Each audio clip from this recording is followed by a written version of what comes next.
محترم مسلمانانو خویندورونو، نن د رمضان المبارک چې کومه اخري جمعه ده د هغې شپه ده.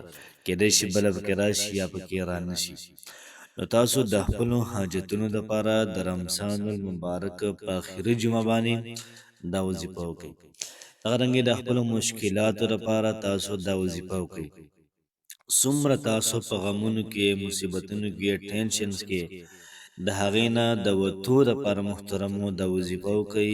انشاءالله عزیز ژوند به محترمو دا بدلیږي. یو بزرګ د کشتۍ کې ناست دی، ان قریب و چې د کشتۍ ډوبېده. د بزرګ له الله پاک خوب وروسته نبي کریم صلی الله علیه و آله وسلم خوب کې ولید او هغه ورته په خوب کې دا درود شریف دا ویلې دا ته ووایه چې څنګه یې درود شریف وویلې دا کشتۍ محترمو د ډوبېدو نه دا بچ شوله. نو که تاسو خپل حاجتونه پوره کول غواړئ نو دا درود شریف دا هم نن شروع کړئ.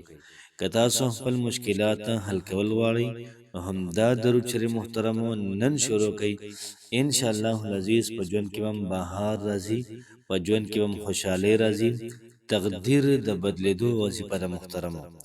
څومره ستاسو ګناهونه دي، تمام ګناهونه په الله پاک باندې د بخښلو دپاره محترمو دا درود تنجي نه دا تاسو شروع کړئ. انشاءالله العزیز انشاءالله الله پاک به ستاسو تمام حاجات پوره کړي. دغه رنګې تمام ګناهونه به الله پاک ستاسو معاف کړي. ورسره چې څومره ستاسو مشکلات دي دا به الله پاک پوره کوي. زه تاسو ته درود شریف مکمل ترتیب او طریقه کار دا وایم. محترم مسلمانانو، د جمعې مبارکه شپه ده. کیدای شي دا شپه موږ ته نصیب کیږي یا نه نصیب کیږي بله، نو کوشش وکړئ چې دا وظیفه دا به موږ خامخا وکړو، ملګرو سره هم شیر کړو، ځکه چې داسې ملګري اکثر که ته په هغه باندې اسان کول غواړې دا وظیفه دا ور ولېږه ورته، د هغه څه حاجات دي کیدای شي پوره شي ستا په یو کلیک باندې. دغه رنګې د هغه څه مشکلات دي کیدای شي دا پوره شي. نو ډېره زیاته سپیشل او ډېره زیاته عجیبه وظیفه ده، د خپلو حاجتونو لپاره لازماً وکړئ. محترمو، دغه بزرګ چې کله په کشتۍ کې دا کېناستو نو کشتۍ په ډوبېدو شوه. نبی کریم صلی الله علیه و آله وسلم ته وظیفه وښودله او کشتۍ محترم د ډوبېدو نه دا بچ شوله. نو زموږ د ژوند کشتۍ کله حاجتونه را په مخه کي، بس یو حاجت یې نه پوره کېږي یا دوه حاجتونه یا پنځه یا لس نه پوره کېږي.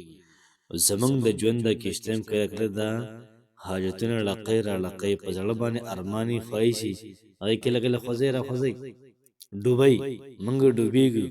یو قسم لا زموږ امید ته ګوري چې څومره د امید کې دی. کله کله زموږ د ژوند په کشتۍ باندې مشکلات راشي، موږ یو شان ته غواړو هغه څیز بل شانتي. نو که تاسو هم محترمو دا وظیفه وکړئ نو ستاسو د ژوند چې کومه دا کشتۍ ده دا به ډوبېږي نه، دا به صحیح رواني او سمندر ساحل طرف ته به دا رسي. دغه رنګه محترمو، دنیا به هم ښایسته وي، آخرت به هم ښایسته وي. او بل د نبی کریم صلی الله علیه و آله وسلم باندې درود شریف دی او تاسو دا اورېدلی دي چې درود شریف یو داسې بندګي ده، یو داسې ذکر دی چې الله پاک یې خامخا قبلوي. چې ستاسو سره دعای ذکر یې او الله پاک نه قبلوي، لازمه نه قبلوي. راځئ محترمو، دا درود شریف تاسو واورئ، د هغې معنا هغې ته هم ګورئ. معنا مو سره تاسو به کیدای شي ښکاري سکرین باندې، نو معنا مو سره ده او درود شریف هم دی. اللهم صل، یا الله پاک ته درود شریف ولېږه، یا الله ته رحمتونه ولېږه علی سیدنا محمد، زمونږ په سردار محمد صلی الله علیه و آله وسلم باندې، وعلى آل سیدنا، او په تابعدارو زمونږ د سردار محمد صلی الله علیه و آله وسلم باندې، صلاة تنجینا بها، داسې دعا چې د هغې په وجه باندې موږ د تمامو افتونو نه، د تمامو یرو نه، مصیبتونو نه دا موږ خلاص شو. وتقضي لنا بها جمیع الحاجات، او الله پاک به زموږ تمام حاجتونه دا پوره کړي. ودرېدو الله پاک زموږ تمام حاجتونه دا پوره کړي. وتطهرنا بها من جمیع السیئات، د ټولو ګناهونو نه دا منګه الله پاک پاک کی.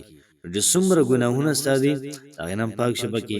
وترفعنا، اوچت کې منګه بها پر درود شریف باندې عندك تاثر اعلى الدرجات اللوی درجو تا درې درود شریف په وسیله باندې منګه ستا لوی بارګه کې الد کې مسکن بیا مومو وتبلغنا بها اقصى الغايات اللهم صل على سيدنا محمد وعلى آل سيدنا محمد صلاة تنجينا بها من جميع الأهوال والآفات وتقضي لنا بها جميع الحاجات وتطهرنا بها من جميع السيئات وترفعنا بها عندك أعلى الدرجات وتبلغنا بها أقصى الغايات من جميع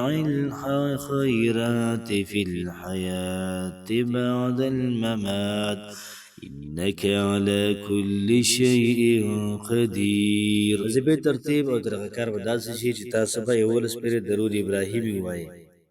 سو پیری یولس پیری بیا ورپسې دا درود شریف ووایئ، بیا بهر کې درود ابراهیمي یولس پیری ووایئ. ان شاء الله عزیز الله پاک سر هر قسم حاجت او مشکل ابو ختمي. الله پاک مو خوشاله آباد ساته. السلام علیکم ورحمت الله وبرکاته.